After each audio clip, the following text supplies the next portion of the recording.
દેશના મુખ્ય ન્યાયાધીશના એક નિવેદન બાદ દેશભરમાં રાજકીય અને સામાજિક માહોલ ગરમાયો છે।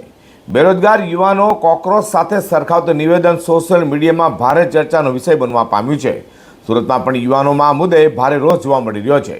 કોકરોચ જનતા પાર્ટીના નામે સોશિયલ મીડિયા પર એક કેમ્પેન ટ્રેન્ડ ચાલુ થયો હોય તે સુરતમાં કેટલાક યુવાનો પ્રતિકાત્મક રીતે કોકરોચનો માસ્ક પહેરી વિરોધ કરતા જોવા મળ્યા છે। દેશના મુખ્ય ન્યાયાધીશના નિવેદન બાદ હવે દેશભરમાં વિરોધની લાગણી જોવા મળી રહી છે। બેરોજગાર યુવાનોને કોકરોચ સાથે સરખાવતી ટિપ્પણી સામે સોશિયલ મીડિયામાં ભારે પ્રતિક્રિયાઓ આવી રહી છે। ખાસ કરીને યુવાનોમાં નિવેદન લઈને ભારે નારાજગી જોવા મળી રહી છે। સોશિયલ મીડિયા પ્લેટફોર્મ પર કોકરોચ જનતા પાર્ટી નામથી કેમ્પેન શરૂ થયું છે। ગણતરીના કલાકોમાં જ લાખો લોકો આ ટ્રેન્ડ સાથે જોડાયા હોવાના દાવા થઈ રહ્યા છે। યુવાનો મેમ્સ, વિડીયો અને પોસ્ટ દ્વારા પોતાના વિરોધ વ્યક્ત કરી રહ્યા છે। સુરતમાં પણ આ મુદ્દે યુવાનો રસ્તા પર ઉતરવાનું જોવા મળી રહ્યું છે। કેટલાક યુવાનો કોકરોચનો માસ્ક પહેરી અને હાથમાં પ્લેકાર્ડ લઈને પ્રતિકાત્મક વિરોધ કરતા નજરે પડ્યા હતા।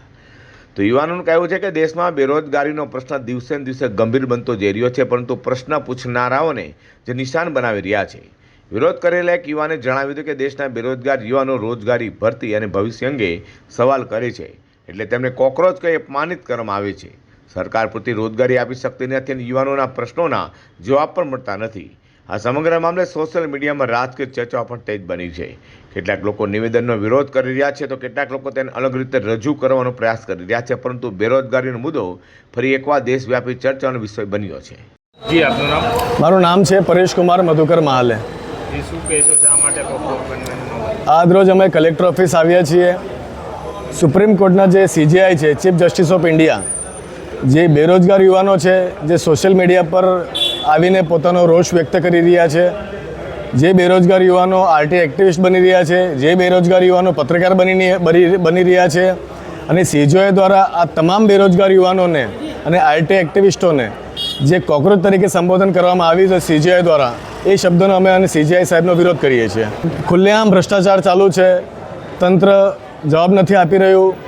તંત્રને સવાલ પૂછીએ છીએ તો તંત્ર અમને અમારા પાછળ પોલીસ લગાવી દે છે, પોલીસોની ધમકીઓ આપવામાં આવે છે, અમને જેલમાં નાખી દેવાની ધમકીઓ આપવામાં આવે છે।